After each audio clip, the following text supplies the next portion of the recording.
Alderwoman Sims, absent. Alderman Gould. Here. Alderman Shelton. Here. Alderwoman Price. Here. The next item on the agenda is approval or amendment of the agenda. Does anybody have any changes? Seeing none, well, it will be so approved. Next is report of committee chair and alderman. Alderwoman Sims is not here. Alderman Gould. No report. Alderman Shelton. No report. And I have no report. Next is the city administrator's report, an update on Standards and Poor's. Thank you, Alderwoman Tice. I want to share with you all today that the city Standard & Poor's rating of its outstanding certificates of participation in the various series have been reinstated to AA-, and they changed the outlook to stable. They have indicated, they gave us 90 days to be able to accomplish two things. And that was first the 20 audit and then the 21 audit, and be able to post all those financial statements at the appropriate places.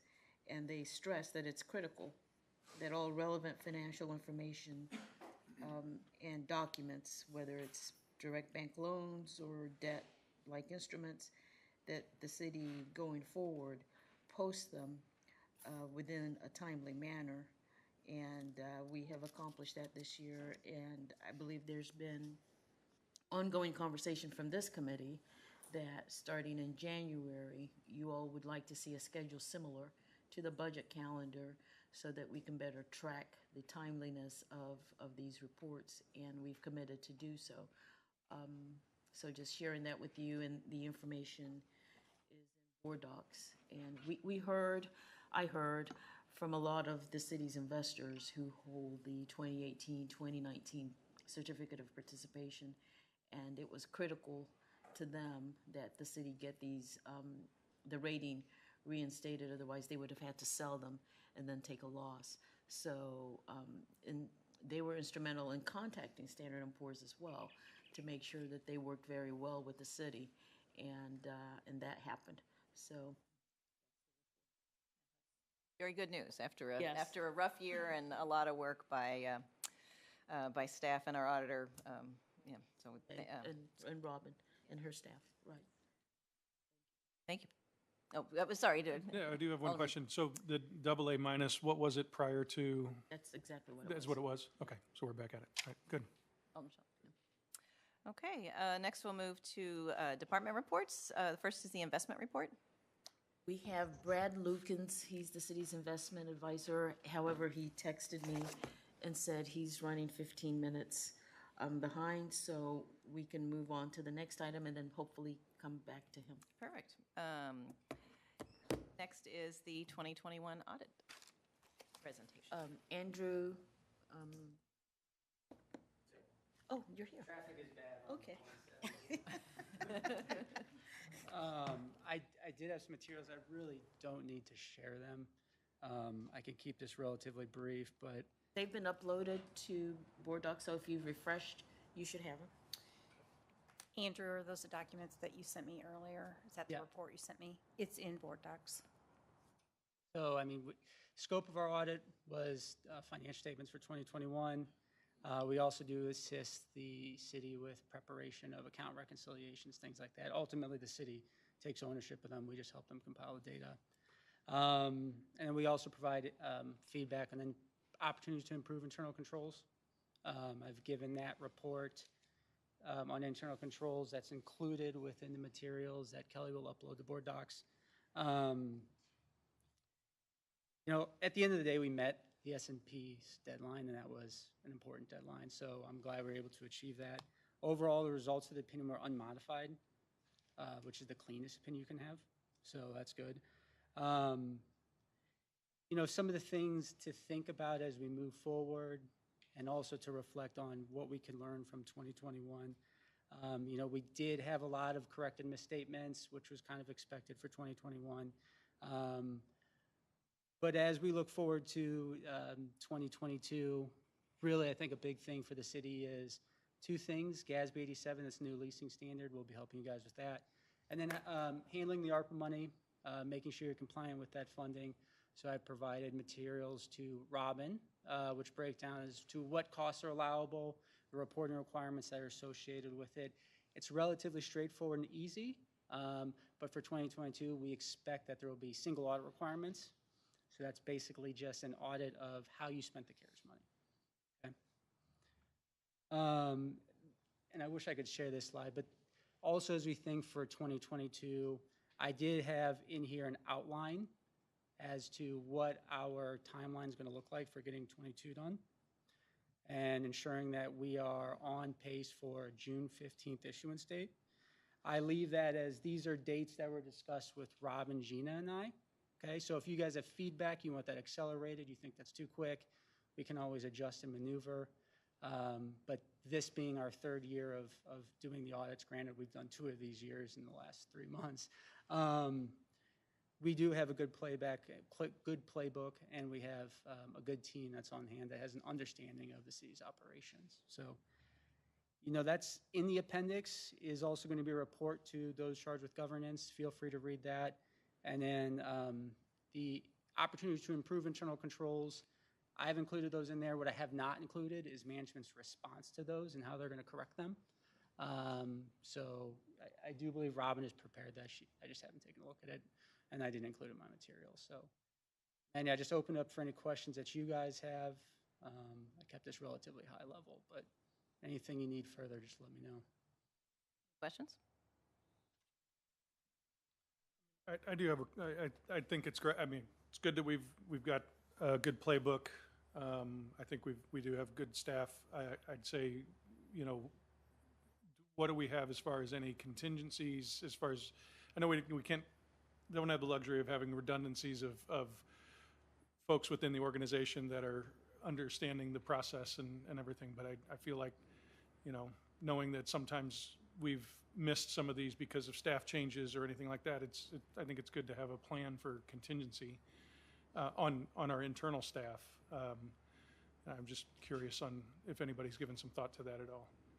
I stay up at night thinking about this, how much thought I've given to it. Actually, in the proposed fiscal year 23 budget, we talked to you a couple of weeks ago about a controller position. I think it's important that we have, in my mind, what is another senior level person. Not only does that person, if it's the right person, comes with greater experience on municipal finance, but I was working on my transmittal letter just before I came in here, and I'm documenting all the pieces that make that up. For instance, we have 2 outstanding tax increment finance districts still. And those numbers are off the books. They're not something we enter into financial edge. Then we have 4 transportation development districts, not counting the police firefighter pension, the loggers, and then just the day-to-day, and then debt. 2014, 2017, 2018, and then 2019 certificates of participation. Then some of these lease agreements with financial institutions. So it is really important that you give serious consideration to our request for that controller position. This person, in my mind, once again, will be very experienced to add that level of experience to the staff we have and help us become more robust, because we're so lean as it is that when you lose a critical position, there's no one here that we can go to bridge that gap. We're typically looking for consultants or temporary staff to help us, and that's how we fall into the trap of what has happened to us in the last year or so. So that's what I'm proposing, and hopefully with the schedule that's in here, I mean, there's greater detail in the schedule of what staff is responsible for. I think what Andrew has shared with you is very high-level timeline, deadlines in there. But it's going to be a continuous conversation internally for us to make sure that this doesn't happen again. Good. Thank you. Thank you. And I'll just add, so just thank you to you and to Robin and team for the heroic work that you did to get these 2 audits done and the great result that it led to with Standard & Poor's. But we look forward to not watching you all scramble so much next year.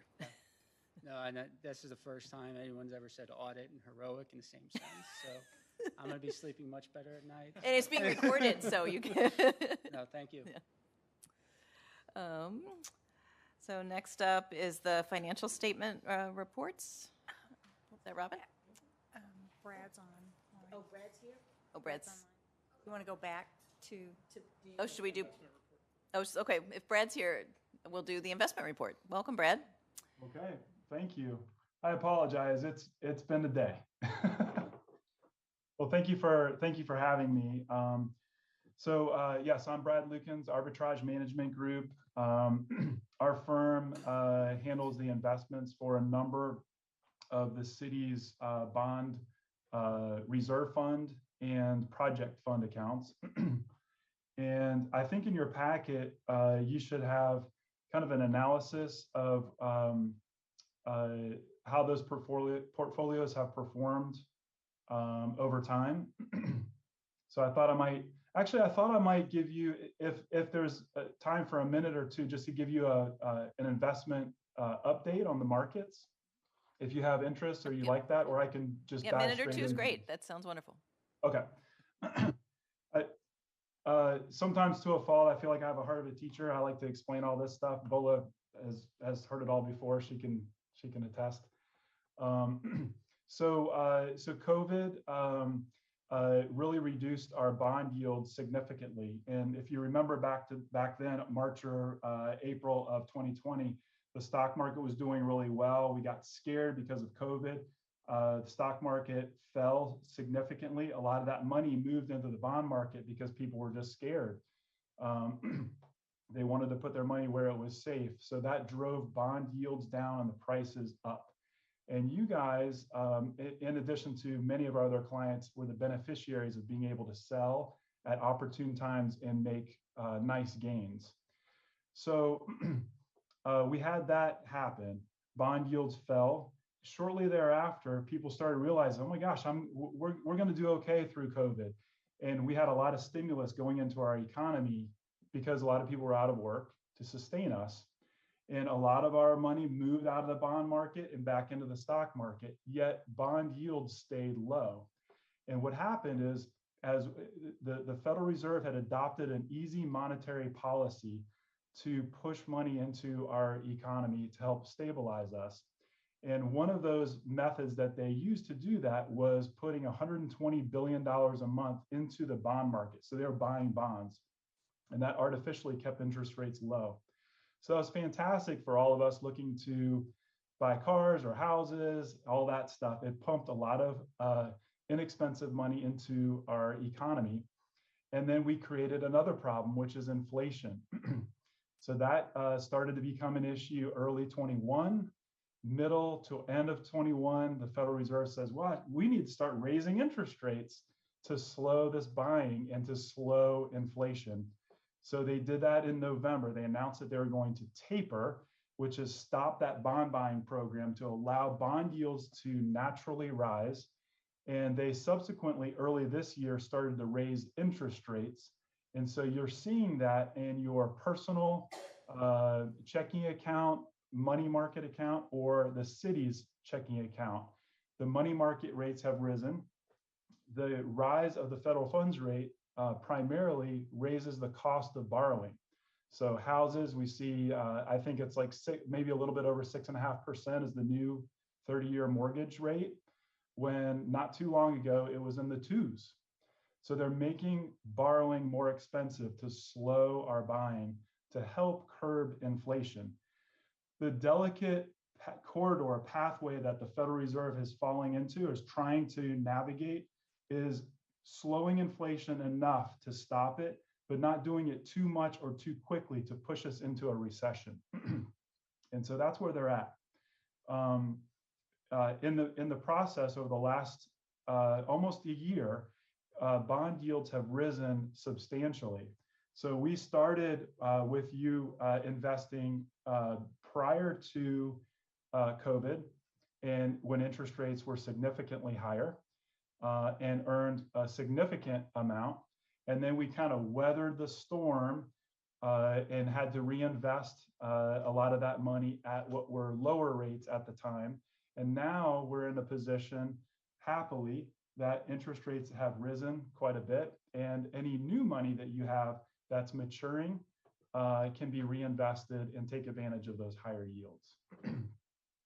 So I can hop over to the packet that I provided to you, unless there are any questions. Questions? No, the packet's great. Okay. So I don't know what order you have, but we've got, you want to start with the top left, it says the 2014 COP. You can start maybe with that one. So what you have here is the top portion, that top little spreadsheet is current holdings. That's what you currently have in the account. And then below it are just a historical snapshot of all the securities that you've owned in that account, the amounts, the durations, the yield, and most importantly, the earnings in the bottom right of each of those. So you'll see, I'll probably just focus on current holdings because, you know, that's what we're looking at now. We do a lot of laddered strategies where we have securities short, middle, and a little bit longer. And that's what we did for a while on this account. The thing is these 2014 bonds mature October 1st of 2024. So we needed these bonds to mature right around that date, and that's what we did. You see a third of the portfolio matures right around that time. And the times in which we made these investments were, you know, just at various points of the reinvestment. So these securities up to August 31st, which is when we did this report, had earned $2,082. And then under historicals, you see at the very bottom, those securities historically in this account have earned $39,775. So just to familiarize yourself with this reserve and all reserve funds for bonds, the debt service reserve funds is an amount over and above what you actually needed to borrow. And that money is basically like a safety mechanism or an insurance policy to protect your bondholders who have invested in the city. And it's typically enough money to pay a year's worth of principal and interest payments, yet that money is costing you cost of borrowing. And our goal and our role with you and what we specialize in is investing bond proceeds to recapture the cost of borrowing. And that technical term is called recapturing your negative arbitrage. Thus the name of our company, Arbitrage Management Group, just to give you a little background. So these securities are humming along and just fine, and likely there probably won't be a reason to liquidate these securities early and reinvest. So these will probably just hum along and mature and pay all principal back and all interest when they mature. We okay moving on to the 2015 Yes, COPs? please. All right. Same thing with this. These are the Tiff bonds. And on the 2015, you've got a debt service reserve requirement of $224,800. We've got that all invested. You see under current holdings, amount $155,000 in the FNMA. That's a Fannie Mae bond, and that matures November 7th of 25. And then we have a third of or about a quarter of the portfolio in another Fannie Mae bond maturing on October 5th, which was yesterday. And that, thankfully, portion of the portfolio will get to reinvest. And depending on a conversation that Bola and Robin and I will have, probably will yield maybe between 3.9% and 4.30. It's a decent range there. So that'll be a conversation that we will end up having soon and create a strategy to get that reinvested. So that really gives you an idea, you know, that that security was earning 4 basis points. That's 0.04%. So this really gives you an appreciation of how far interest rates have come and how much they've risen in the last year. This account has these securities to date have earned about $781, and this account has earned about $15,297 total. And is the other one, you all have the short report, which is the spreadsheet? We have little short spreadsheet. report, and then we have 17, 18, and 2 for 19. Okay. No. I don't know that I had the 17. Because that Bola had sent me the packet. Let me see. I must have overlooked it here. I apologize. Let's see if we can find it. Yeah. Here we go. 17 reserve fund. That one, that bond matures October 1st of 2043. Got a few years left on that one. And your debt service reserve requirement is $510,500.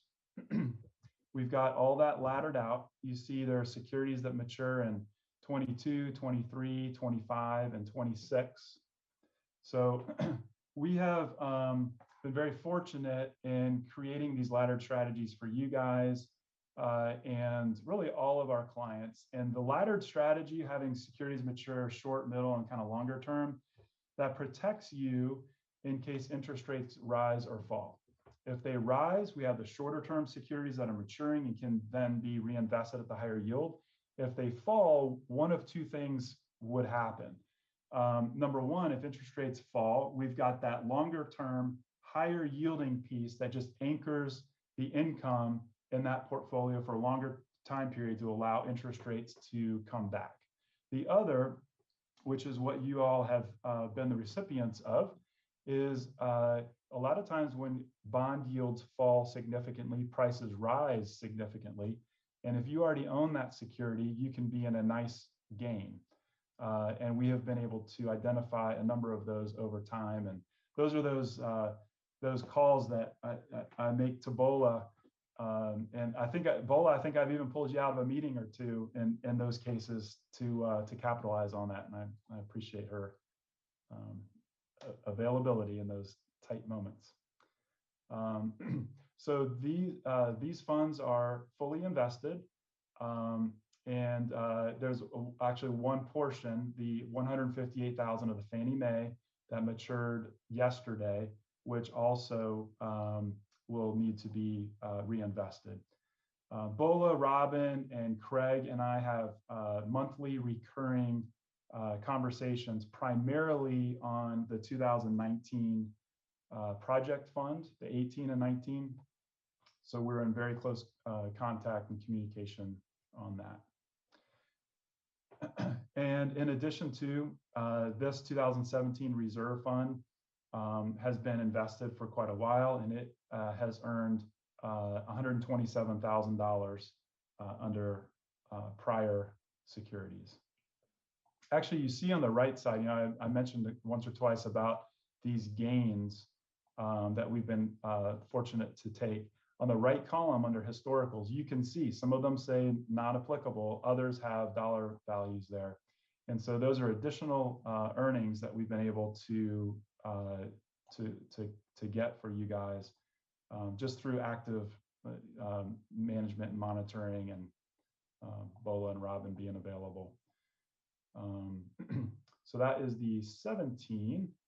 Let us pull up the 18. All right. So this also matures October 1st of 2043. You've got a reserve requirement of $3,199,645. $3,199,645. And that is all fully invested with the exception of that small portion at the top, the 485 Fannie Mae bond, which matured yesterday. These securities have earned $25,000 in the account to date, and historically, they have earned $165,645. And we will do the 19 debt service reserve fund. That's our last reserve fund, and then we go to the project fund. 2019 reserve also matures 2043. It's got a reserve requirement of $2,574,850, and that is completely invested. We do have a security at the very bottom, that T-bill, the U.S. Treasury bill, that matures November 3rd. So that'll be the next one that we have to talk about reinvesting. By the time we were able to invest this money, we were entering or in COVID,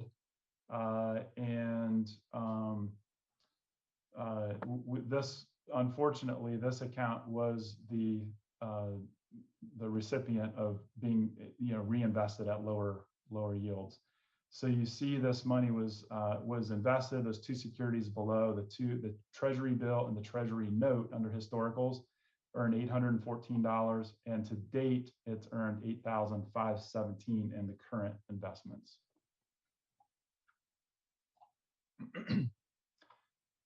If we go to the 19 project fund, you see a long list of historicals. This and the 18 project fund money has since been spent not too long ago, several months ago, I guess. So what we do with project funds is, of course, we have to align the securities with the anticipated date of need and the amount. So that requires quite a bit of communication. We rely significantly, of course, on Craig and Bola and Robin for guidance on our side. And then we select securities that are the highest yielding, that fit within the time frames that are needed and, of course, are permitted. So you see there, these securities were able to be purchased under historicals all during COVID. And they had earned a total of $34,113 to date. This money that is currently invested. Now, keep in mind, this is a diminishing amount as money is being spent. Sometimes we're able to reinvest money a second, maybe even a third time if maybe a property acquisition is a little behind schedule. But for the most part, projections are pretty on point, and we have securities maturing when they're needed and they get spent. So we are investing a declining amount. So right now, the securities that you own with a diminishing amount of money that's left has earned about $7,163. I think you have a final complete earnings report, just a one-page summary. Not sure. They're called short report? Short report, yes. That's just a quick summary on everything. We've gone over the 14 COP, the 15 TIF, the 17 reserve fund, the 18 reserve fund, the 2018 project fund we did not go over. That one was invested thankfully, prior to a lot of which was, I'm sorry, the debt service reserve fund, the 18 project fund, a lot of that was invested prior to the whole COVID downturn. And that was the best performing one, of course. And that had earned about $1,559,000 in that project fund account. Now, project fund money that is invested in earning interest that additional interest goes to help pay for the project, because a lot of times the project costs a little bit more than was anticipated. And if the project gets completed and there's extra money left over, that additional amount, whatever it is, can get swept into the city's general fund. Beyond that is the 2019 reserve fund and the 2019 project fund, totaling just shy of $2 million of interest earnings since investing all of this money. Are there any questions for Brad? I have one question that was asked of one of the, where will the funds be that have matured, where will those be invested? Oh, the ones that just matured yesterday? Yeah. Okay, so, I talked a little bit about the market. With the rise of the Fed funds rate, that's put upward pressure on short-term bonds. That has caused, there's normally a yield curve, and it's normal thinking to think, well, if I invest my money for a little longer, I'm going to get rewarded a little bit more. Throw that out the window. The yield curve is relatively flat. So a security that you buy that's maybe 1 year in duration will be roughly the same as, say, a 3-year or a 5-year or a 10-year or beyond. And in some cases, a shorter term is going to be higher than a longer term. And so we call that an inverted yield curve. One more thing with that is it's also an indication of a recession. So a lot of people say, and have said for a long time, that if the 2-year treasury bond gets above the 10-year, so the yield on the 2 years higher than the reward that you would get if you locked your money invested for 10 years is higher, then we're facing a recession. So that means that nobody wants the short-term bonds. They want to buy the longer-term bonds because they're worried about a storm that's coming. So I say all that to tell you, the bond yields have been rising. They probably will continue to rise a little bit. I do have a little bit of concern about maintaining this rise in yields for a long period of time. So we have to look at each one of them, and it potentially could be a short-term investment, close to 4%, or it could be a couple of years, probably between 6 months and 3 years. And that would be a U.S. Treasury or U.S. government agency bond. And a lot of it would be determined by the current allocation in each of the accounts and where it fits best. Any other questions? Thank you for the very thorough report. You're welcome. Thank you for your time. So now I think we're back to Robin and the financial statements.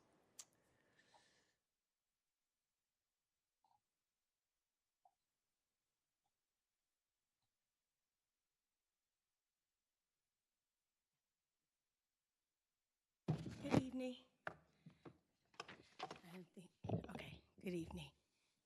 Take my glasses off so I can see you. How's everybody doing tonight?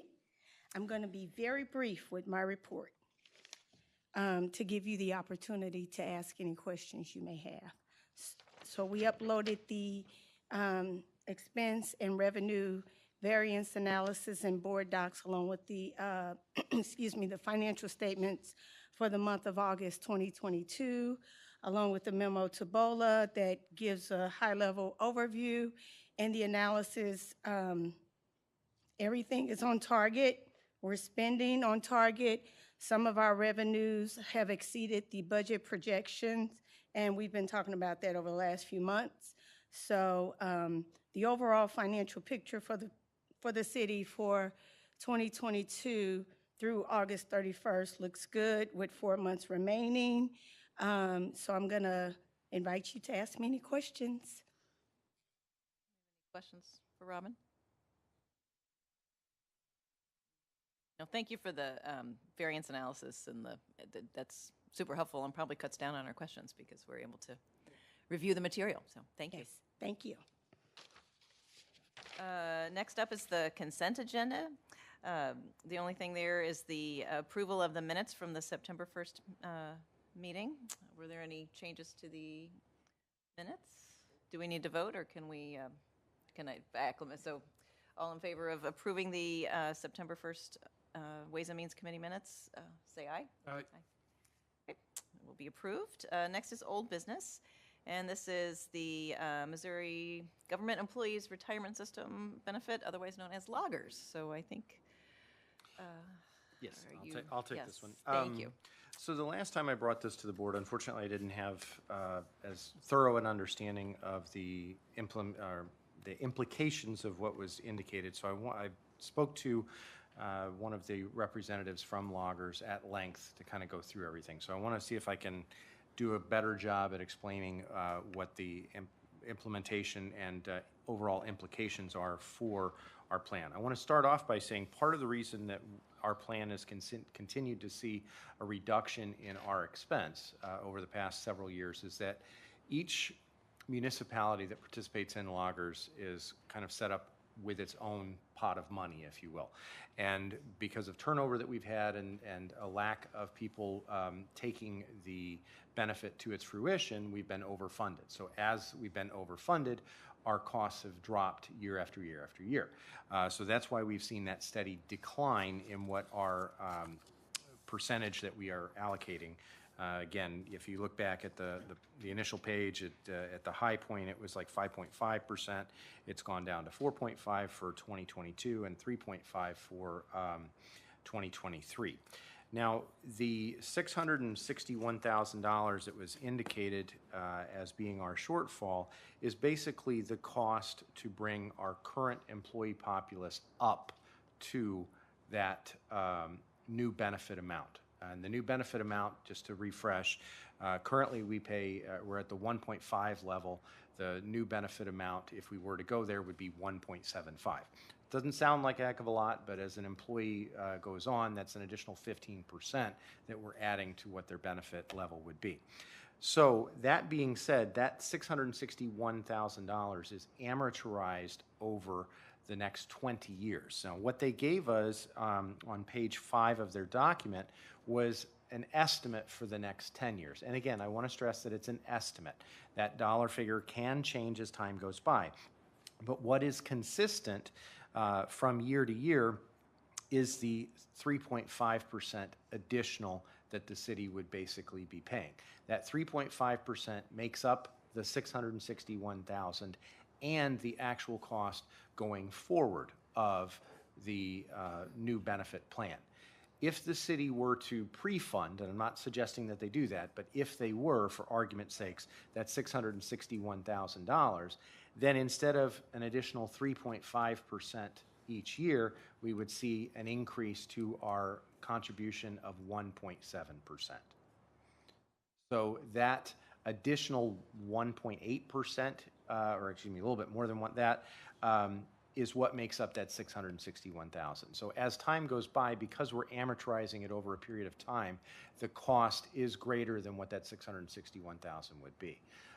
But again, the other thing to factor in is since we'd be going to a higher plan, there is a cost associated with that additional higher plan, which is the additional 1.7%. So I hope that makes a little bit more sense. And I'm guessing by your nodding that it does. So I apologize for not being as well prepared the last time. What I would like to ask is if the Ways and Means is comfortable, we would like to potentially take this to the full board to see if there is an interest in potentially implementing this in the future. Are there any questions? I have questions, but I'm leading the meeting, so I'll wait this time. Usually I start, but I'll so this is how I understood it the last meeting. So what this looks like is that it's, I'm just going to round, but it's like, Sure. Well, I'll just say it's like 90,000 to 120,000 additional per year, depending upon the year. Right. So I think the question is for me at least, is this something that is something that we need for hiring or for retention? And you made a comment earlier that it's kind of overfunded because people don't stay till the end. So I guess, and I'm also back to what our other municipalities that we compare ourselves to, at what level of retirement benefit do they get from loggers? How do we compare there? That was not something that Linda Higbee identified as an issue. It may be, but it wasn't an issue that she identified as an issue last year. So I guess I'm not saying I'm opposed to this, but it's an additional cost to the city that I personally want to make sure is critical and that we can afford it. So I think you've raised additional questions, and we don't have the answers with us tonight. We do have the answers. So I would like to share, and it's not like we're adopting the 23 budget tomorrow. I would like to be able to share the initial survey that Linda Higbee did back in 2016 that showed where we are. I think we can also ask for information to see if there's been any movement among those that we compare ourselves to, where they are in terms of loggers, and was I think those were your two questions. Well, and I guess Was the there other another thing one? is, I mean, do you ever have anyone come into your office and say, I'm leaving Brentwood because the retirement's not as good? Or are they leaving because they're going to get paid more somewhere else? And that's the... Very seldom does somebody come and give me one specific reason, but generally speaking, it's usually for an overall richer plan. Unfortunately, most people tend to be short-term thinkers, so that additional $1 an hour, 50 cents an hour is usually what motivates a large number of our, I want to say, younger employees, which again kind of leads to what I had indicated before with the turnover. So I have had a couple of people indicate that this is something that they would like to see us do, but they're generally more of our existing employees and not the ones that are necessarily looking at leaving. But again, in this market, this is one of those things that we could potentially implement that is yet another draw to the city. So I will look to the past surveys that we have and bring that information back to the committee so that you can kind of get an understanding of where our comparators are, and if you choose to allow it to move forward, then we can take it to the full board. That's great. Anybody else? No, I agree with that. It'd be good to see where everyone else is. Great. Thank you very much. Next is the 2023 proposed budget. It says presentation, but is this more of a timeline? It's discussion? just a timeline. I was looking at that a few minutes ago. We thought we would be presenting the budget tonight, but we are still finalizing the numbers, putting the books together. We hope to have it for you all early next week, and then give you at least a good 1 week to review it. If you have questions and you're comfortable, you can share them with us so that we're better prepared to answer them before the meeting. But so that's just the timeline. So now we're pushing it into November.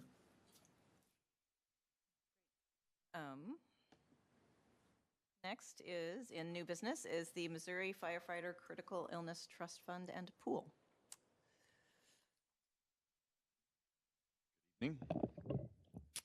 Thank you for allowing me to present here. I know this item was brought before Public Safety last week. Unfortunately, I was out of town, not available for that presentation. So tonight, joining me is Fire Chief Greg Brown, who represents the Missouri Trust for the Critical Illness Pool. He is chair of that board, so he's here to answer any questions we may have as well. So I'll start with my memo, if I may. Cancer in the fire service is a very serious problem right now.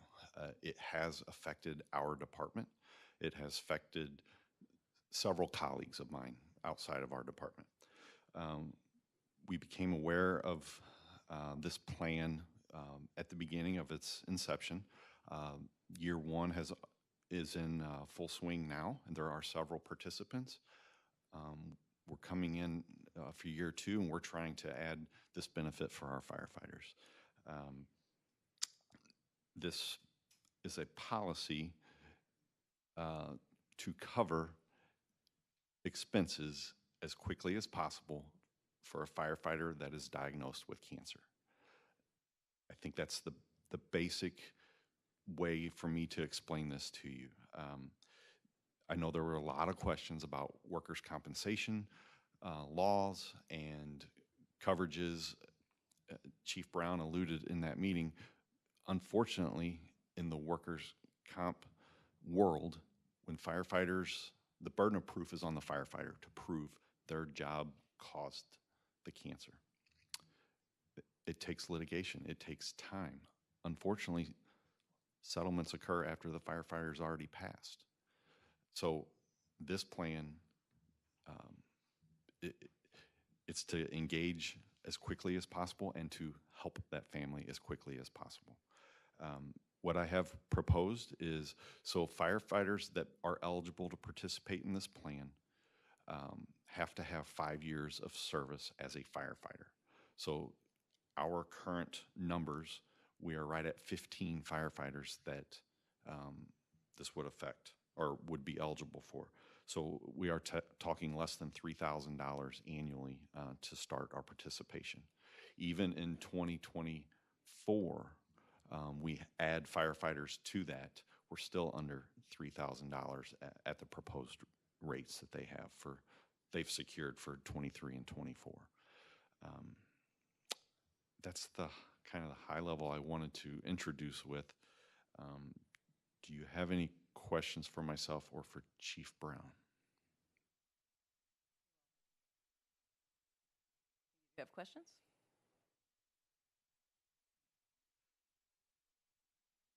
Oh, okay, so so I think I'll just start with, I think we know just enough about insurance to be dangerous, our committee. Well, I probably will chuckle at that. But I know enough that this is a trust. And so what happens if, I guess, what's the size of the trust? How many people are in the trust? Who's paying in? And then what happens if there are a large number of firefighters who get the benefit and there's not enough money? Do you turn around and then assess the cities who are participants in the trust? So there's several questions in there, but that's... Great question. Okay, as Ron said, my name is Greg Brown, I'm the fire chief. Can you speak to the microphone so the people who are looking can hear? Thank you. All right. And let me start off by telling you on the Zoom, we have our administrators with McGriffin Associates, Joe DePape, Jennifer Alvarado, and Paula Lauder are on there. So may ask them to answer some questions as we go through. Also, I'll tell you, I'm very passionate about this. So if I get rambling, just tell me to time out, okay? I don't take offense, but I will try to be cognizant of your time. So anyhow, how does it work is right now there is 1,200 firefighters covered from 28 departments from across Missouri. We have about another 25 that are somewhere in the process. So we think we've got a good start. We started in May of this year actually covering firefighters. We started with $5 million from the state of Missouri to fund our reserves. Our actuarials gave us a figure of $3 million needed to be in the reserve.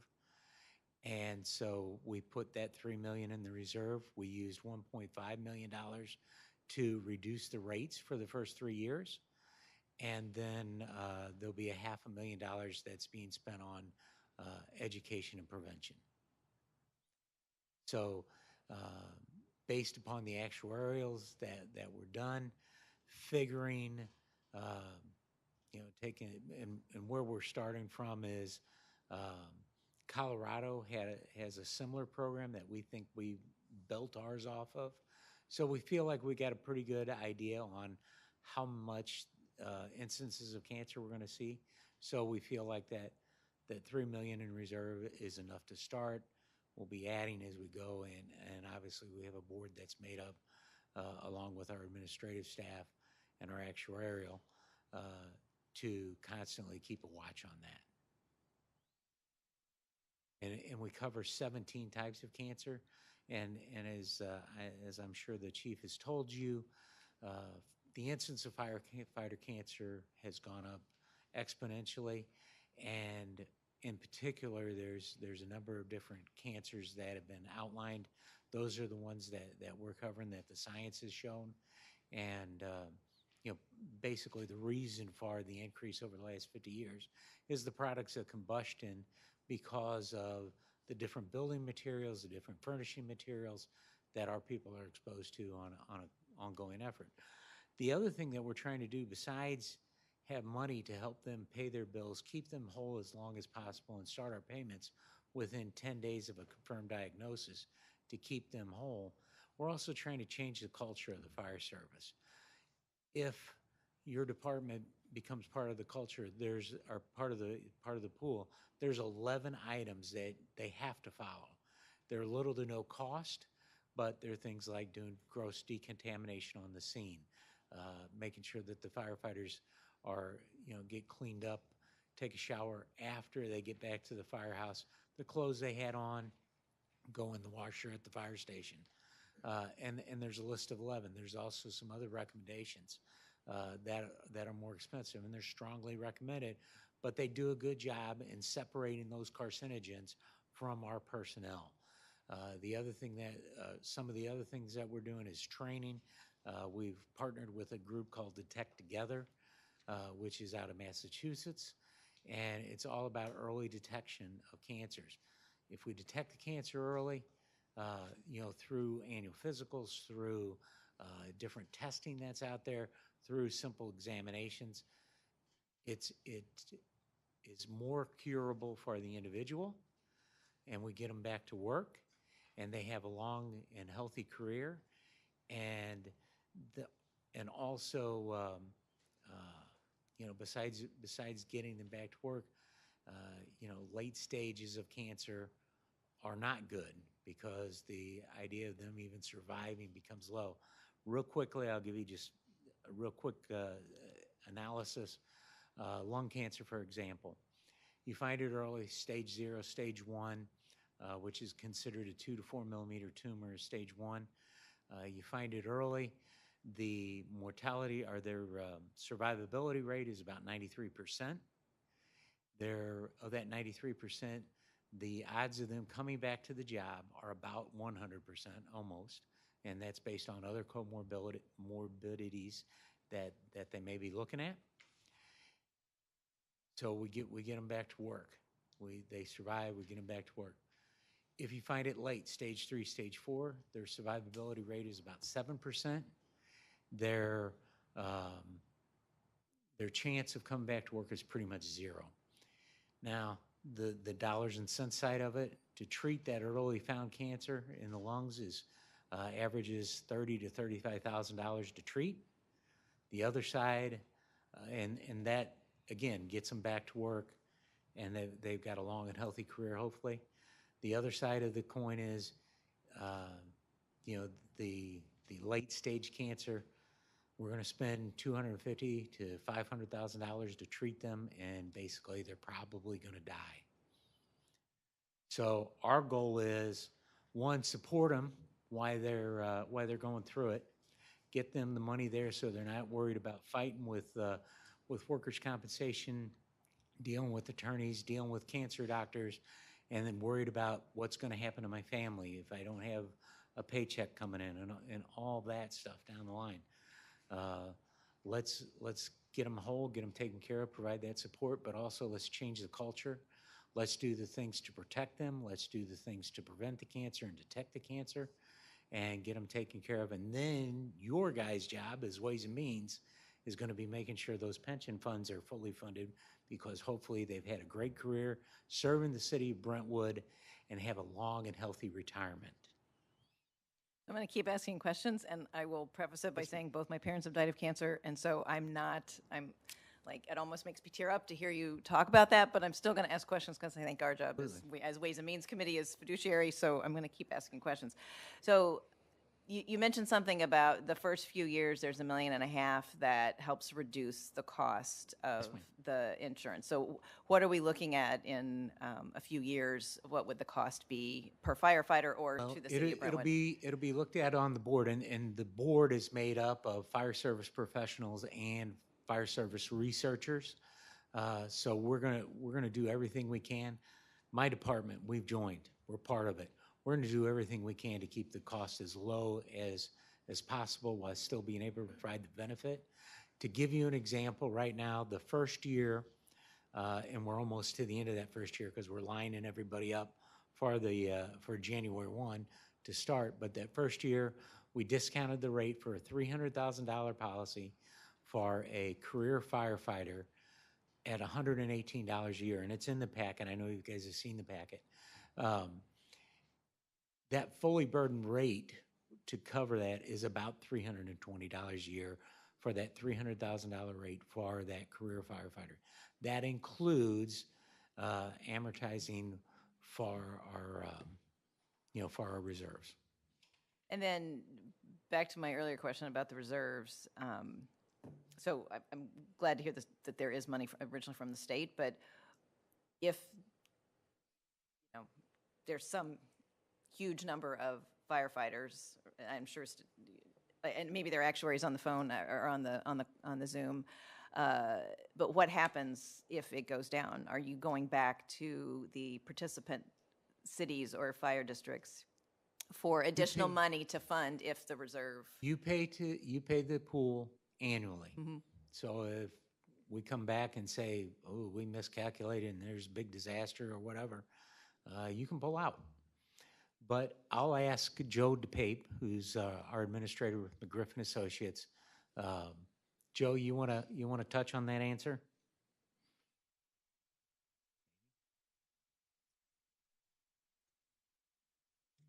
Now you're unmuted. Chief. Yeah, okay.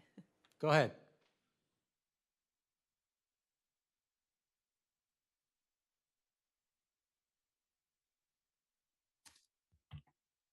Jennifer, are you on by chance? Joe has texted that he wants to reply, but he did not get in as a participant. Can we redo that so it unlocks his mute button? We're checking. I Hang don't on. see him on here. I don't. You don't see a Joe DePape on there? Was there a phone? Is it just a phone number that that he has? I think we were all invited to the call, Yes? but yes, we can see you and we are listening. Joe's not out there. Okay. Let me get him on the phone and he can speak through mine. You want to do that? Because that's what I was getting ready to do. Yeah, So you doing go it ahead, right now. Jennifer. I'm also a technical zero, so just seeing me pick up my phone should scare everybody in this room. Okay. Go ahead, Joe. Turn my mic off. Okay. So our rates are based on Center for Disease Control, general population rates with a multiplier per type of cancer for the 17 types of cancer we cover. The multiplier is taken from the International Journal of Cancer Research, a special firefighter cut that they did a few years back. That was a combining of multiple studies that have been done over the last 15 years on firefighters. So what it did is show the range that all the different studies showed on all the different cancers. And what we did was took the median of all of that research that was done. So overall, there's 14% increase risk in firefighters of cancer due to the carcinogens that have been identified in the fire operations, and those carcinogens effect on the different types of cancer. So the population base is based on the entire United States with cuts for every state individually. So they do vary. We've been doing this in Colorado now for 5 years, And the data that we're using from the CDC with the multiplier is pretty much spot on. So we're very comfortable that just because Missouri starts this trust, that we're not going to have experience 10 times greater than what the data shows. We worked with our actuaries to develop the rates, put them in place. There is a level of conservatism that the actuaries, as they always do, put on it.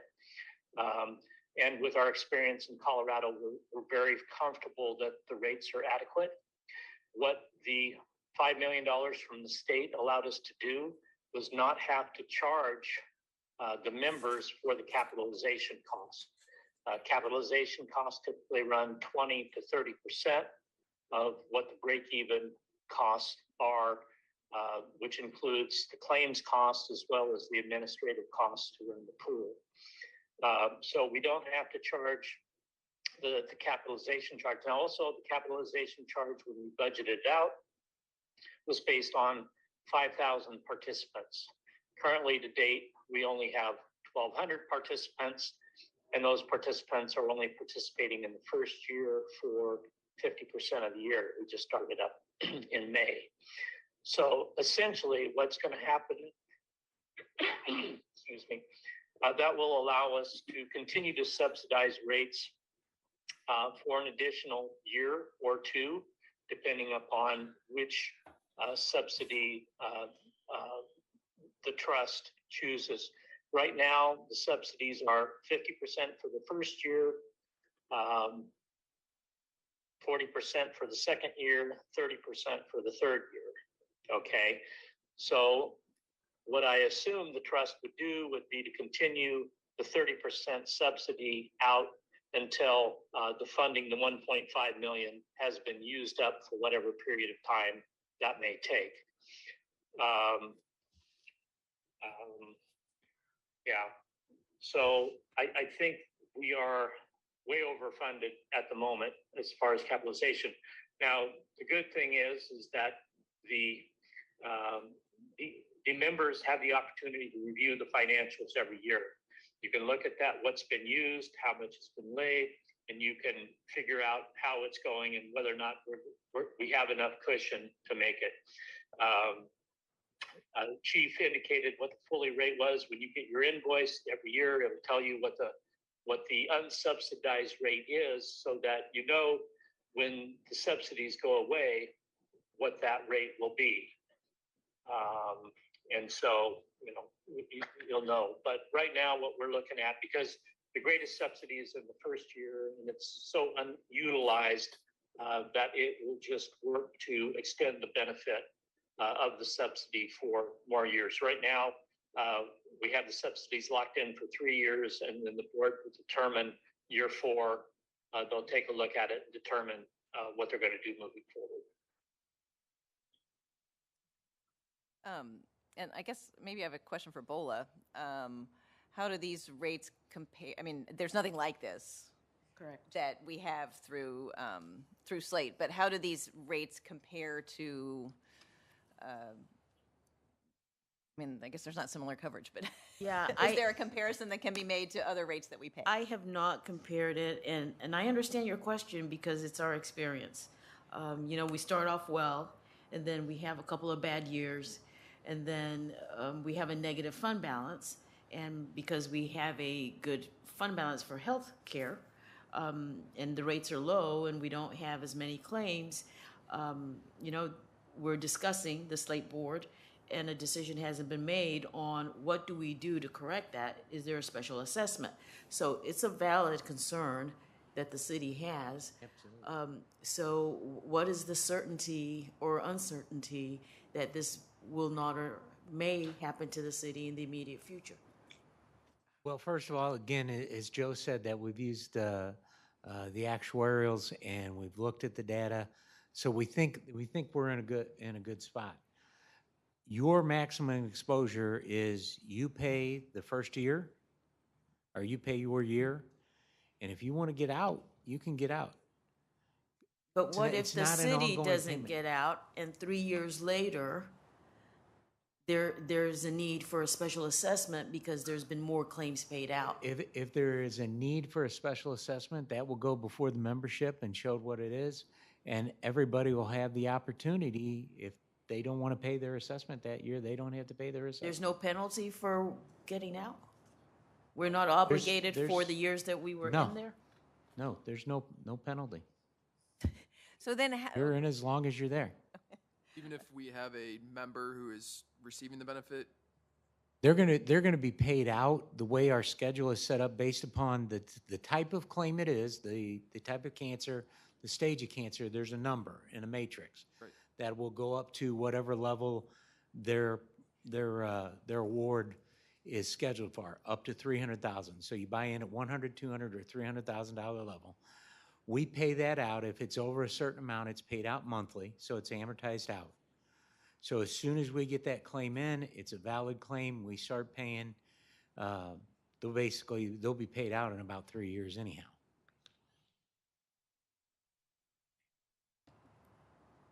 go ahead. Do you have more? So the folks who, this is something that they would opt into, right? This is not, the folks that are eligible, the 15 people, is it something that they would then have to This opt is into, something or would just be applied to you do those as an 15? agency. Okay. As the city, you will put all your And so people we in would, or not do it. we would presumably select either the 100, 200, or 300 range for all That is 15 correct. employees. That is Well, correct. current 15 employees that are eligible.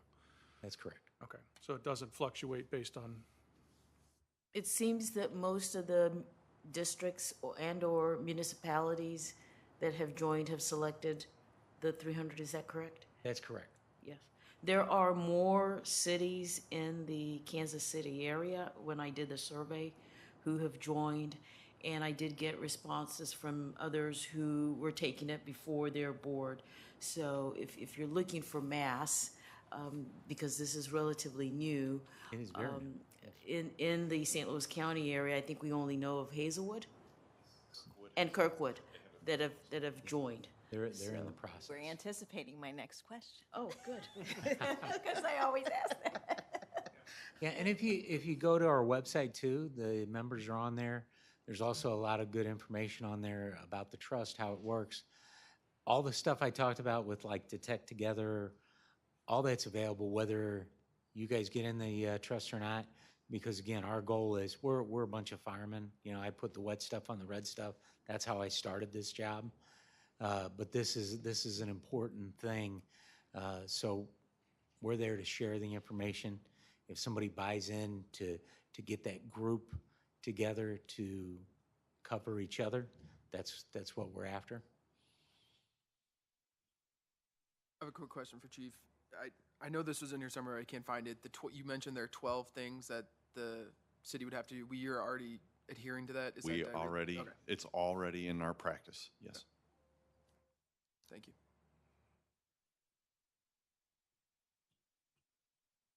Do you all have other questions? Are you, is there additional information you'd like to know before we pass this on to the board? Or take a vote? I mean, I guess we. I know this came from public safety. Can you recap if you were aware of kind of what the feedback was? I believe Alderman Plufka raised questions about workers' compensation and whether, do you want to try to answer? The way it works is we start paying within 10 days of a diagnosis that meets the criteria. And it'll be paid out either in a lump sum or it'll be paid out over 3 years. We pay directly to the individual to cover their out-of-pocket expense, deductibles, whatever they need, okay? Trying to keep them whole. We don't go back, if they get a workers' compensation claim, we don't go back and try to get any money out of that. We don't go back to anybody, we pay it, okay? Now it is in there, in the statute, that that if there's an award from workers' compensation, and just to use simple numbers, because I'm a simple guy, say they get a $50,000 payout from us, they get a $100,000 award some years down the road out of workers' compensation. Workers' compensation pays them $50,000. But we don't go back against anybody trying to get any money, anything like that. We're there to cover our firefighters. So you don't go back, but can workers' compensation? No, workers' compensation cannot go back because it's already, it's said that whatever their payout is, our number is subtracted off of that in the beginning. So they know that coming in. So the workers' comp's reduced. And I will tell you, MIRMA, which is similar to Slate, but it does small and medium-sized cities, provides insurance, and I know Bola is very familiar with them.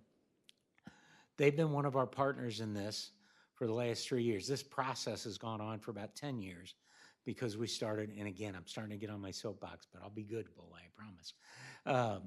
Anyhow, we started this process by going to our presumptive legislation that if a firefighter gets cancer, it's presumed that it's because of their job, okay? Because in the state of Missouri, the burden of proof is on the firefighter.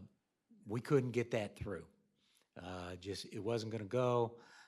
The insurance industry fought us, everything, but some of the insurance carriers partnered with us when we went and found what Colorado was doing, and we came up with our system.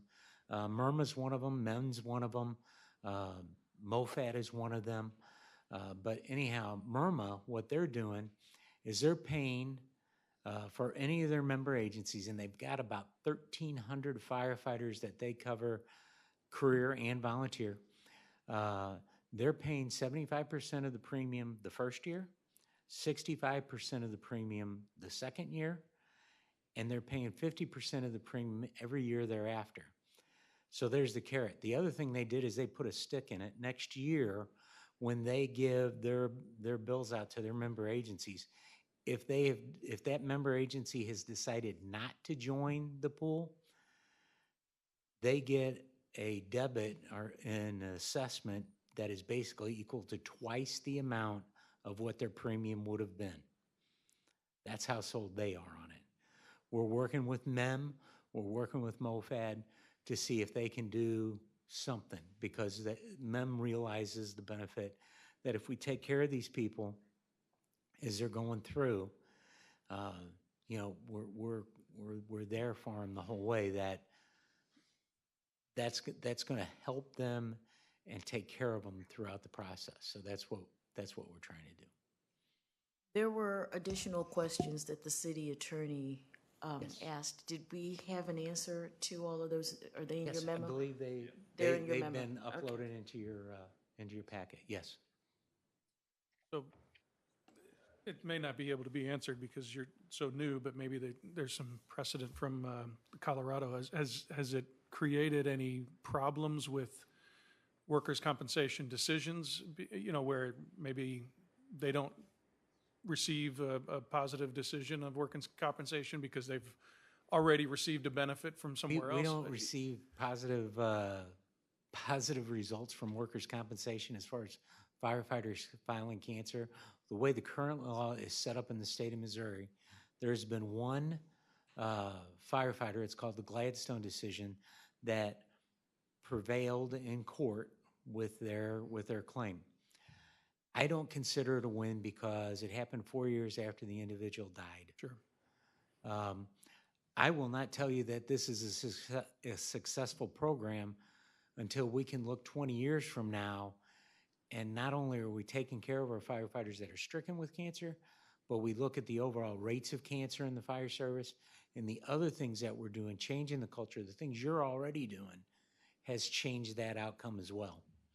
That's when it's going to be a success in my book. Okay. I have another question about you had indicated that if the rates go up to an amount that a city or a fire district doesn't want to pay, that they can just leave, which is sort of different than the experience that we have with Slate. Right. And like, if you leave, can you come back? And then if you're gone, you're just gone and you're not going to be assessed, or are you assessed on injuries that might have happened? Once you're gone, you're gone. That's up to you. you're not responsible.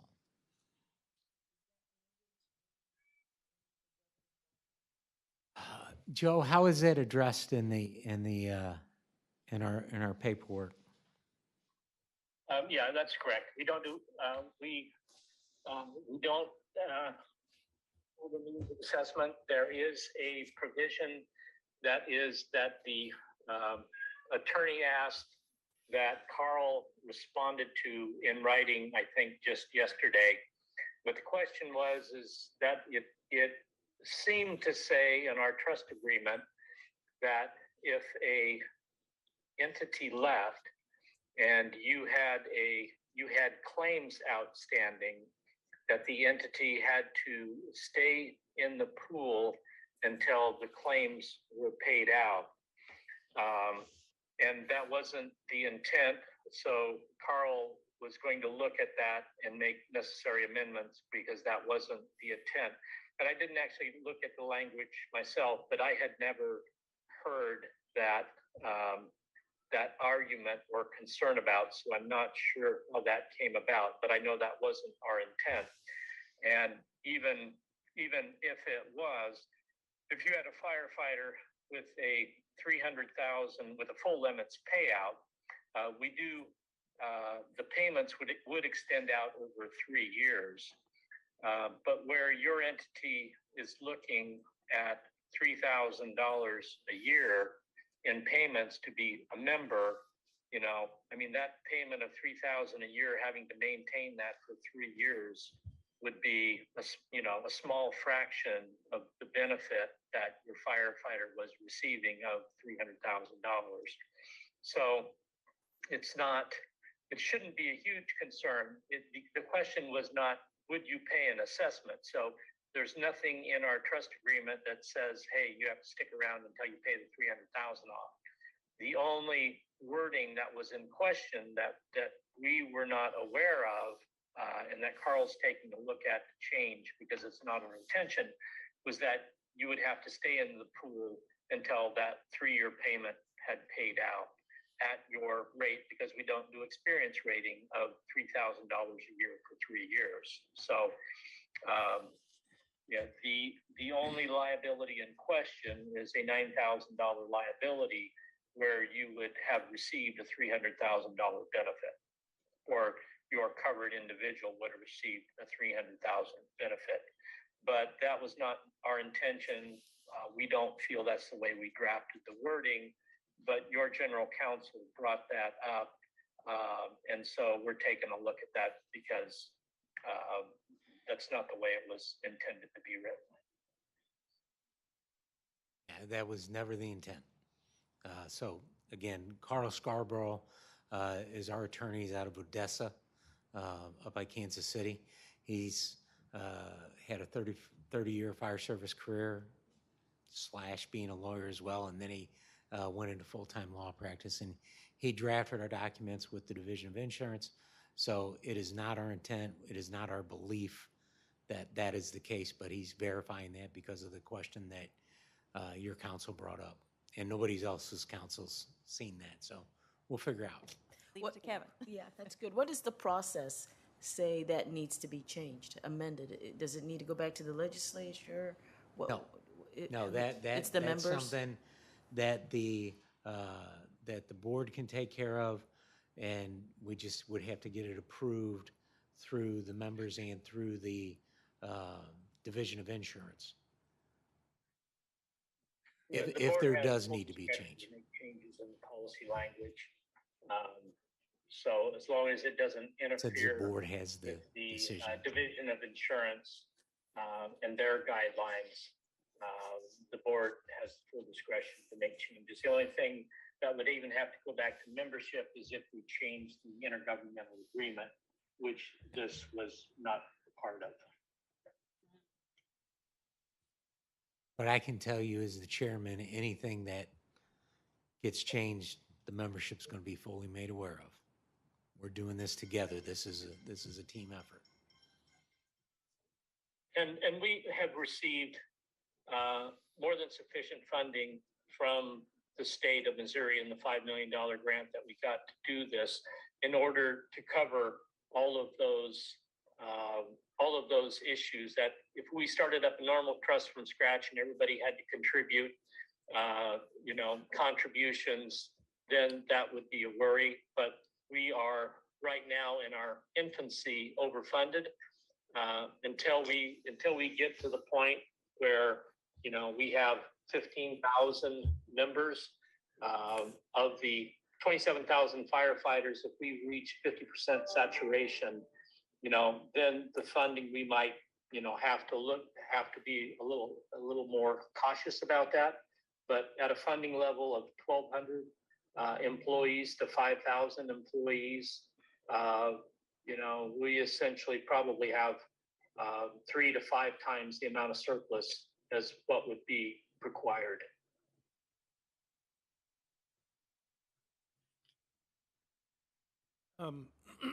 Thank you, Ed. So the cancers that you cover, is there data, and there may have been in the packet and I can't find it, but is there data that shows an exponentially Yes. higher Yes. indication that's not tracking with general population? Exactly. That's how we came up with that list. We started with 14 because more data has come out since then. We've added thyroid, breast, and one other I can't remember off the top of my head. But it's based on the data. Some of those types of cancer, firefighters are twice as likely to get particular types of cancer. Okay. Yeah, and so I think what I'm hearing is that you probably wouldn't have a necessity to exist if there was not this gap of Absolutely. And I'll tell you too, because in your packet, workers' comp.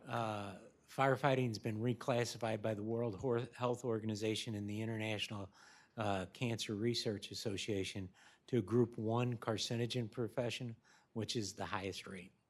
And so all the documentation, I mean, we're working, Dr. Sarah Janke, who is out of the Kansas City area, is with the National Institute of Firefighter and EMS Health. I always mess up her group that she works with. Dr. Martinez out of the University of Miami's Sylvester Cancer Center. We work closely with them. We work closely with the group out of Ohio. There's a number of centers of excellence on firefighter research, not just in cancer, but firefighter, first responder research that's out there. And actually, Dr. Janke is one of our board members. So we try to stay current with what's out there. And that documentation on those particular types of cancer, some of it's very alarming. Some of it we may have a 25 to 30% higher instance. Some of the data was skewed. I told you that breast cancer was one of them that we added because more data has come out. Because some of the initial data, I mean, the number of female firefighters is fairly low. So the data that was coming out was skewed because of that. So when they did more definitive research, it shows that the number's a lot higher. And then also there's male firefighters who have breast cancer that develop, and those numbers came out as the research continues. We'll continue to add those if there's significant difference, and all of these have significant difference. And then I'm glad to hear we already have procedurals that will fall in line with what their requirements would be, but any additional medical examinations, are those covered by our current medical, if there was any? Correct. So over we're and above? current with that, with our SSM annual physicals, which is underway right now. So we are compliant with that. Okay, so it wouldn't be additional healthcare testing or anything like that. And then as far as your judgment is I mean, retention and recruitment is a big thing for this committee. A lot of times as we discuss these budget issues, do you feel like this is something that helps us, especially as it relates to some of the other fire departments that we're trying to compete with? I certainly hope. I certainly hope. Similar to Jason's response earlier to a similar question on retention, I think the young bulletproof mentality doesn't consider this. people younger than me that I have fought fires with many, many times that have cancer diagnosis. It scares me to death. So I hope it's a retention tool. Yeah. Any other questions? I mean, I think this is something that we should probably move up to the board for a discussion. Is that a motion? It is a motion to recommend this moving up to the board for consideration of adoption. Is there a second? Second. Roll call? Yes. Okay, Kelly? Alderman Gould, Yes. Alderman Shelton, Yes. Tice. Yes. Okay. Thank you. Thank you. Good, thank you. And I think, Ronnie, you're up again because the next item is the purchase of a new fire truck. Bear with me. I need to change memos here.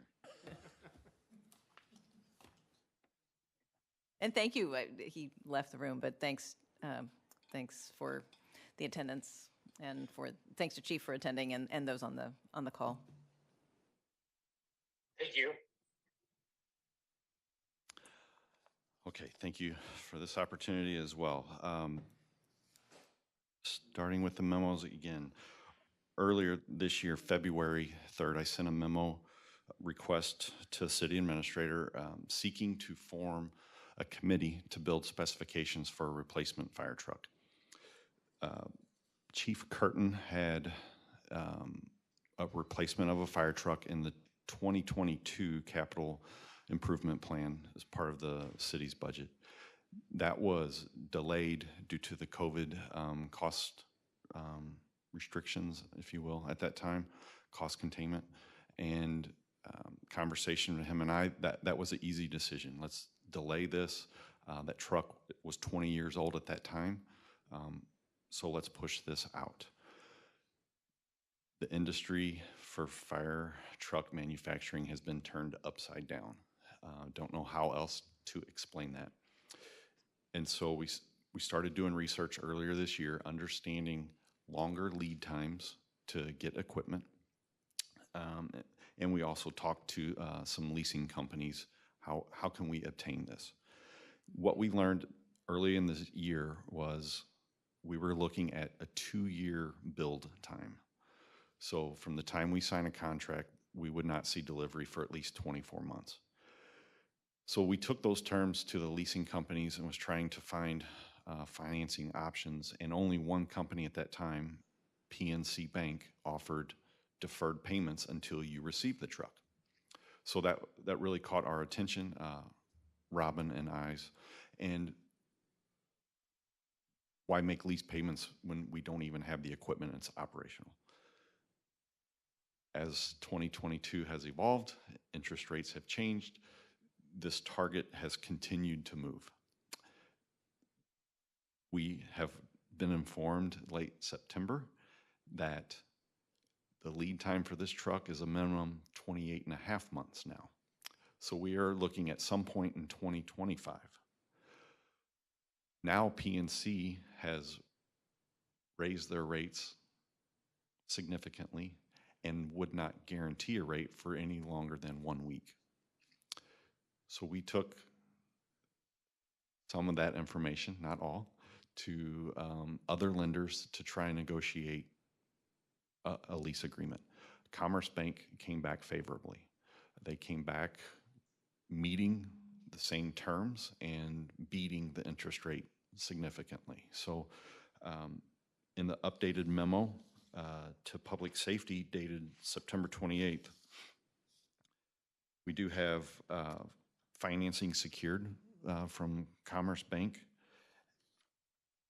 And the first 2 payments would be interest-only payments while the truck is being built, with the first lease payment involving principal and interest being in 2025 when the truck is delivered.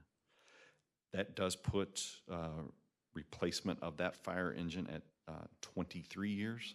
It'll be 23 years old at that point, which does exceed our city policy on vehicle replacement. We have worked on these specifications to streamline this apparatus as best as possible. One requirement I gave the committee when designing the specifications, we still have to maintain our service to the community with this truck. What I mean by that is every function that we do today, we need to do with this new truck. The truck that we're replacing, the 2002, it cannot. It cannot simply carry the equipment that we carry today to save a gentleman's life that fell at the MSD site or the Pepsi truck that at the bridge in Shrewsbury. So we carry significantly more advanced equipment that it takes up a lot of space. So that is a requirement that I gave the committee. You ready for questions? I'm ready for questions. Alderman Shelton or Alderman Gould, do you have questions? Go ahead.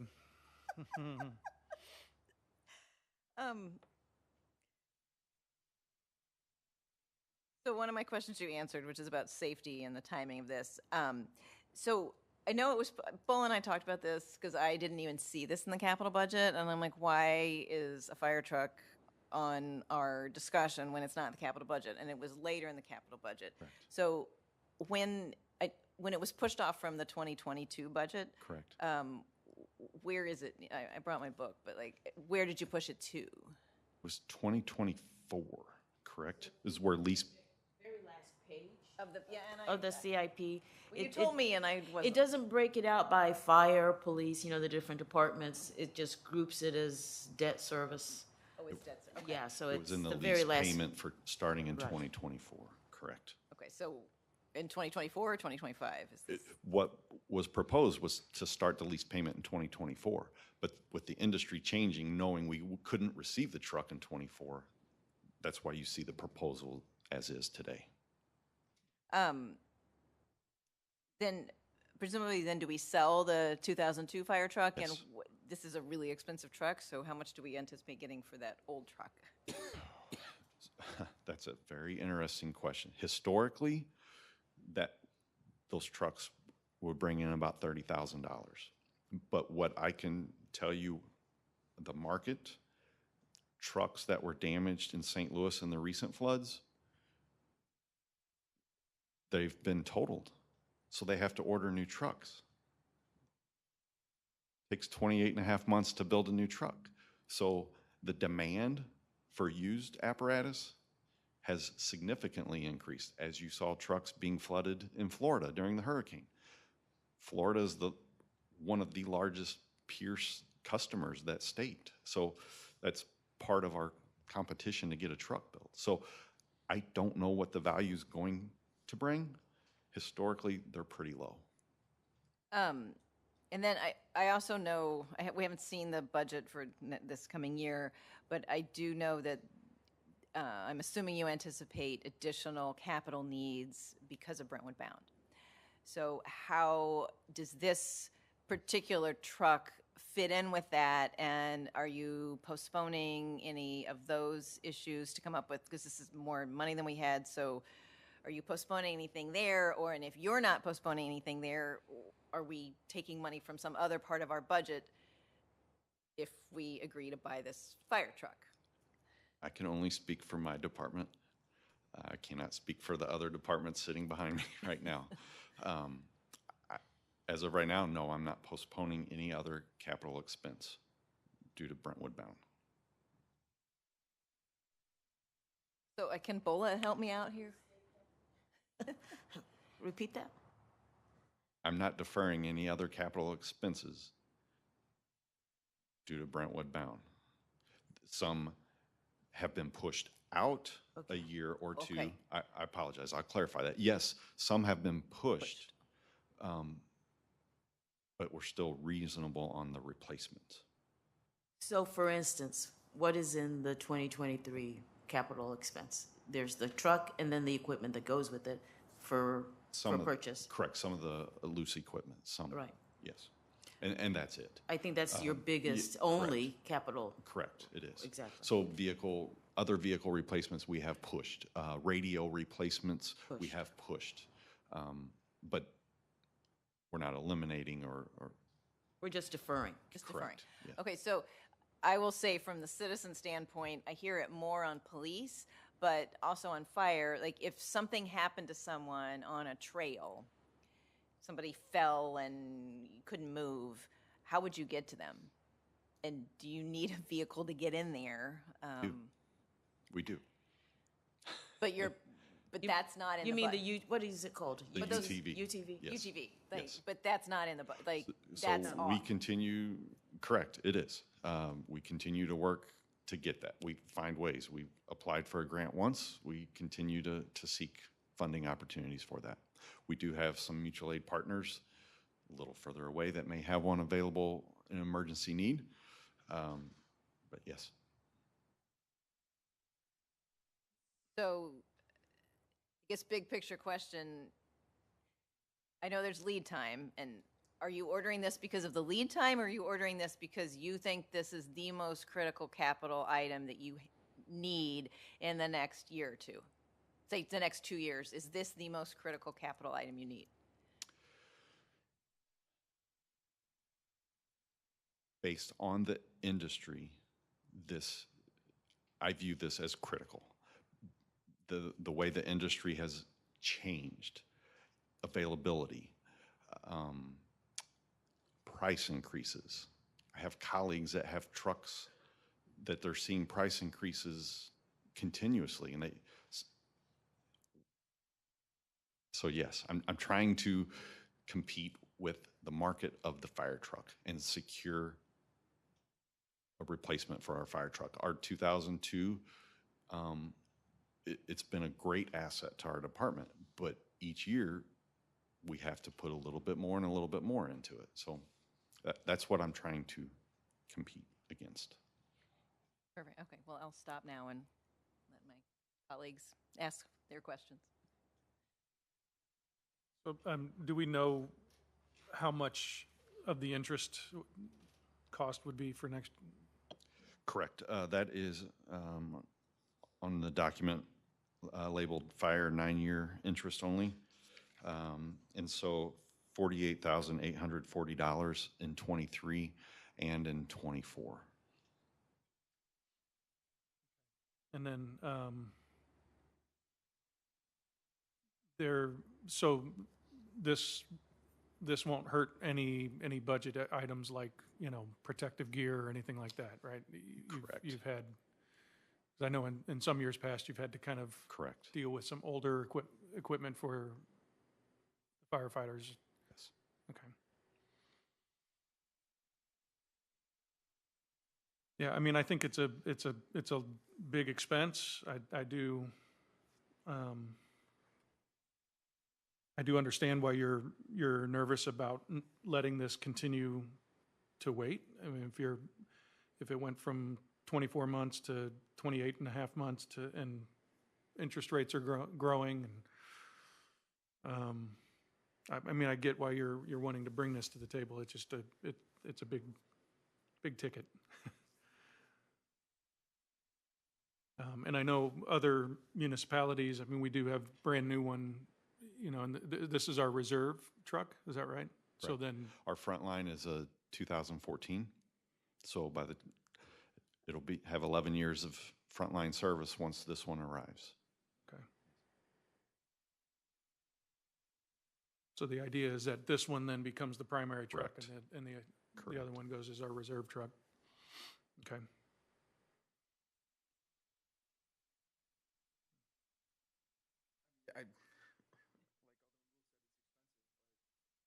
We're also battling the clock here, and as you said, if that one's a 2014, Yes. main truck is then we're pushing even further behind.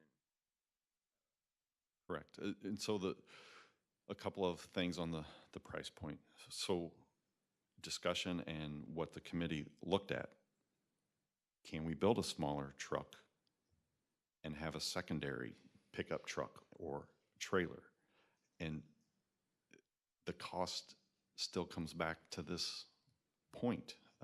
And then you're looking at splitting your personnel to try and get the right equipment at the call. And that's time consuming. And as we saw in several instances, time is of the essence. So it is a very large commitment. It goes beyond protecting the residents. We have the duty to protect everybody that drives through here. And we have some serious calls in our area that this truck, the current capability, we've been able to meet that demand.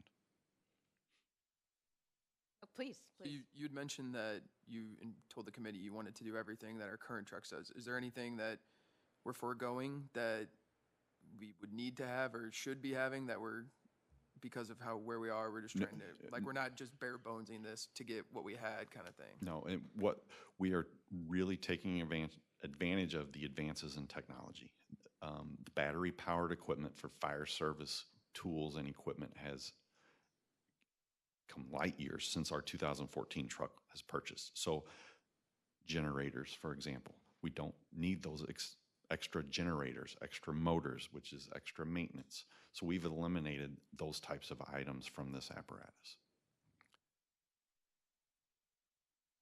May I ask one more question? I think I'll ask Bola.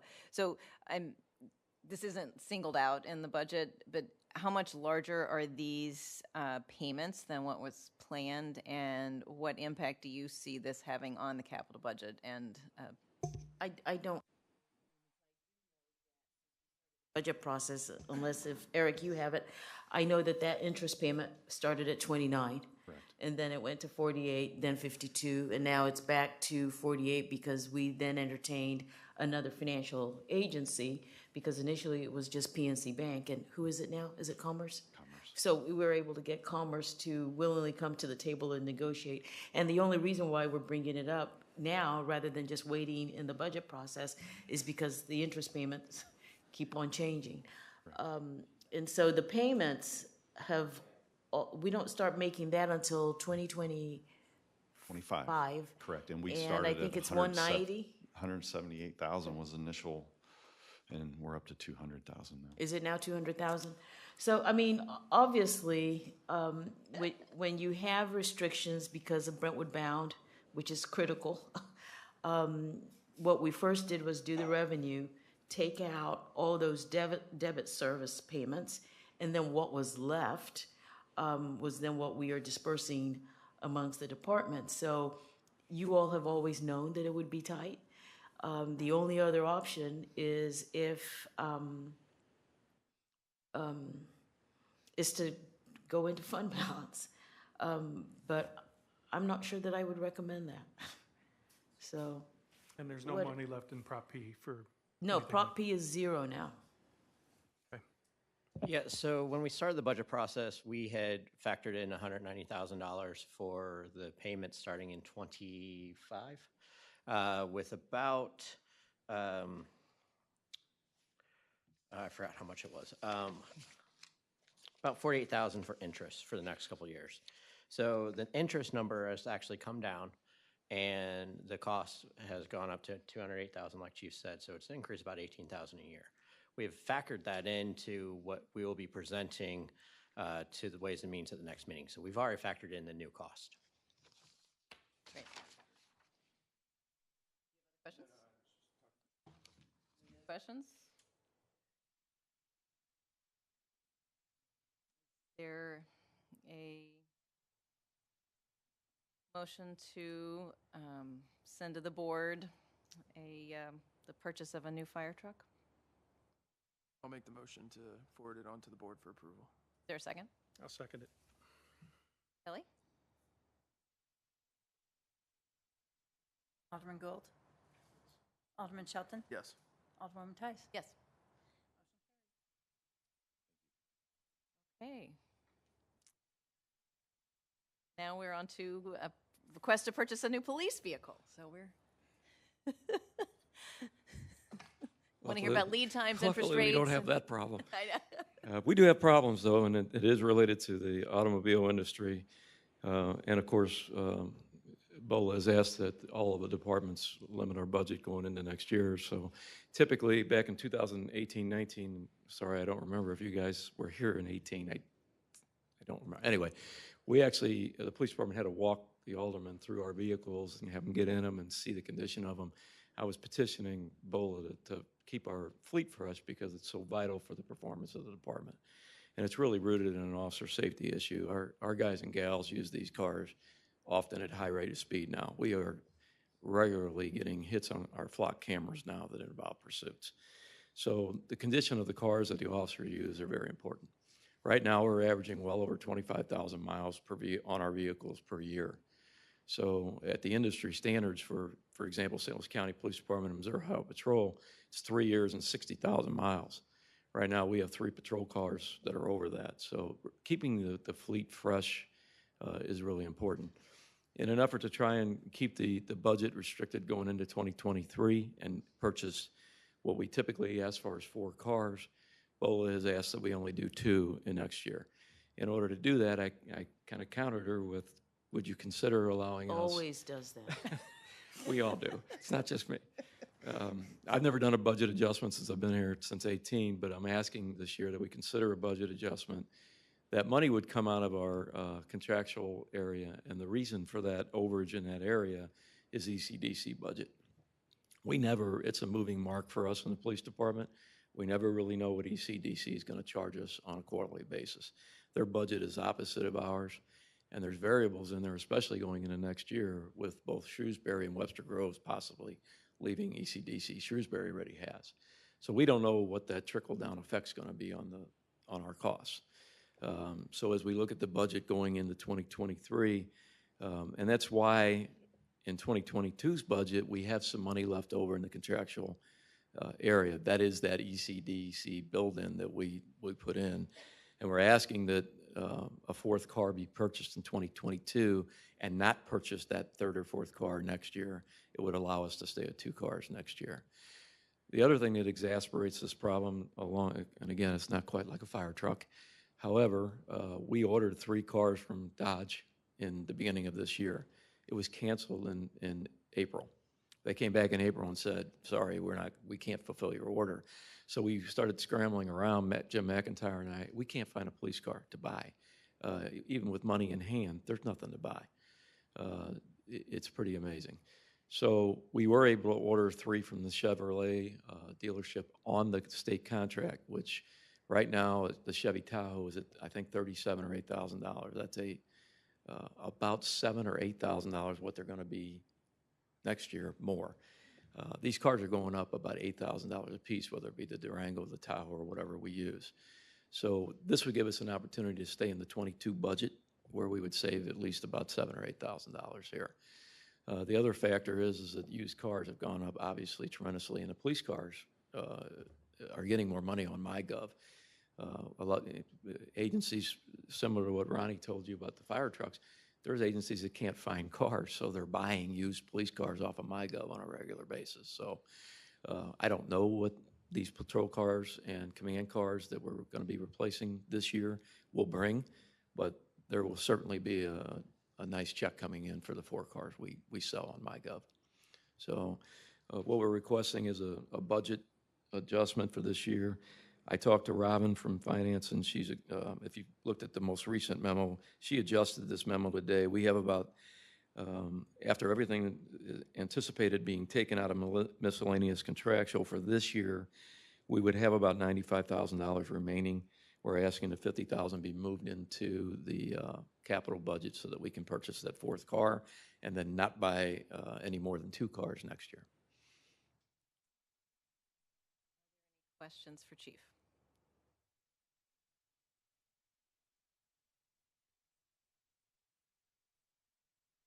Alderman Gould. Yeah, I mean, so what vehicles, how many vehicles do we have that are aging right now? I mean, what's the numbers? So we have, kind of separate the cars into detective cars, command cars, and then the patrol vehicles. We have 2 detective cars and command cars that are, well, we have one that's at 135,000 miles, and another one that's at 110,000, almost 110,000. So those would be 2 that we would replace because of the high mileage. The patrol cars, car 32 and 34, are at 72,000 and 70,000 respectively. The problem with not replacing those cars is that you're putting on 25 or 30,000 miles next year on those cars if you don't replace those. Those would be the 2 we target to sell. And again, you're going to get more money for them on MyGov right now because they're going to be traded in at around 75,000 miles roughly. So they're going to have value as we trade those two cars in. I mean, I think modern vehicles tend to last a little bit longer. I mean, has the 60,000, what did you say, 3 years, 60,000 miles is kind of. Well, the first thing that happens there is you get outside your warranty. We have put a lot of money in these cars because of the manner in which they're treated. I mean, they're driven 20 hours a day. So what you would imagine your family car being driven this is on, these are, the officers don't abuse them in the manner in which they're driven. It's just the fact that they're running for 20 hours a day is very hard on them. So that's another piece of this is once you get outside the warranty, we have one car in this group that I just told you that we've spent $8,000 on repairs in the last few months. So it gets very expensive to chase these repairs. A lot of the cars we're seeing are, brakes, the cooling systems are breaking down on them. So it just gets expensive to start chasing the repairs as well. That's a piece of it. And do you have additional officers that you're asking for in the budget? And is this to help have vehicles ready for that, or? Well, what we anticipated doing, and I've had this discussion with Bola, is next year, when we probably replace those two cars in 2023, is to actually take the pick of the litter and use it for the park. Because of Brentwood bound, we have to have a car for our Brentwood bound folks. So we would use a used, we're not asking to buy a new car for that. We can take one of these old cars because it's not being driven like a patrol car. It's just being driven to and from the park. So we can utilize one of those cars to do that if we need to. So we wouldn't add a new car for something like that. We would maintain just use one of, next year we anticipate taking one of the cars we would typically trade in and reposition it for the park for those officers. Okay, Alderman Shelton? Oh, he asked your question. Okay. There are 3 officers in the proposed budget. Yeah. Questions? Someone like to make a motion to request a budget amendment so that the police department can purchase an additional car this year? On that, we don't anticipate a surprise coming up between now and the end of the year for the contractual. If we shifted some of that money, that we don't anticipate any issues arising that out of the contractual category. So I haven't heard, and I'm on the ECDC board, so we have asked Webster that if you're going to be leaving ECDC, we would like to know longer than just the 6 months. And so we have not heard anything like that. So I don't know whether the chief is hearing anything different. We did hear, we've talked to ECDC when we were making this request, and they've predicted what our next payment's going to be, and it's right in line with what Robin is showing you. We know what the budget is, and because the fiscal year for ECDC starts on July 1, you're going to pay what you budgeted, but you have to have some sort of escalator in it for increased in budget, because also ECDC, they're having the challenge kind of like everybody else in terms of recruiting. They don't have a compensation plan. We just adopted a compensation plan, and we know that there has to be a deliberate plan to be able to fund up to 75th percentile. So that's what they're aiming to. So every year there's going to be some increase to get to that point. So those are the escalation numbers that you have to budget in, and we have been a little bit more deliberate in coming up with those exact numbers for the 2023 proposed budget. So I'm confident in what those numbers are. I'm not confused at all by that. But then, so also within this line item, so I'm trying to explain why there's savings. There's a new program, the wellness program, that we budgeted at $30,000, but it's not a mandatory program. So we don't have a lot of people that are participating in it. So these are why there's savings for them to be able to purchase this. And because we know that now, we have gone back and looked at the 2023 budget and kind of dropped that. So those are things, ongoing discussions that we're having, and hopefully we've had with you as well. But Alderman Gould, to answer your question, we've gone through this, Jim McIntyre, Robin, and Bola, we've gone through this section thoroughly. And there's nothing we see that's coming at us in the next couple of months. All right. Yeah, I mean, that's the biggest concern I would have is there's a budget for a reason, and then, It's a plan, you know, it's only a plan. I mean, I think for all the reasons you're talking about, it is smart to try to get this moving. So, and since portion of the budget is covering it, I'll make the motion that we move forward with making the budget adjustment, 50,000, in order to equip your department to try to procure a vehicle. Sir. Second. Ellie?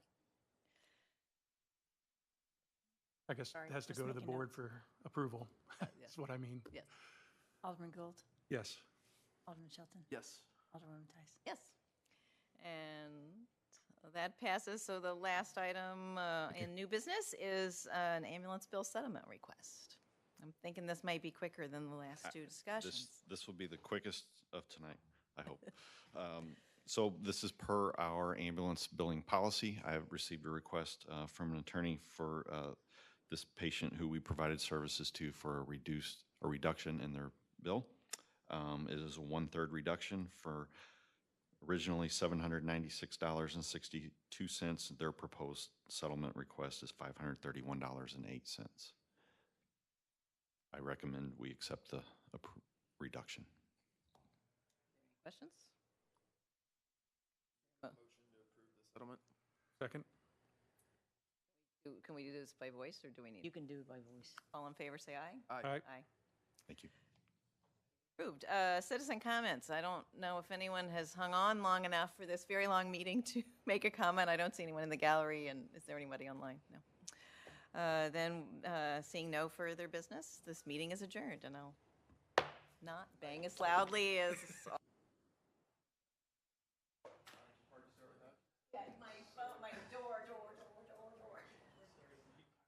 Recording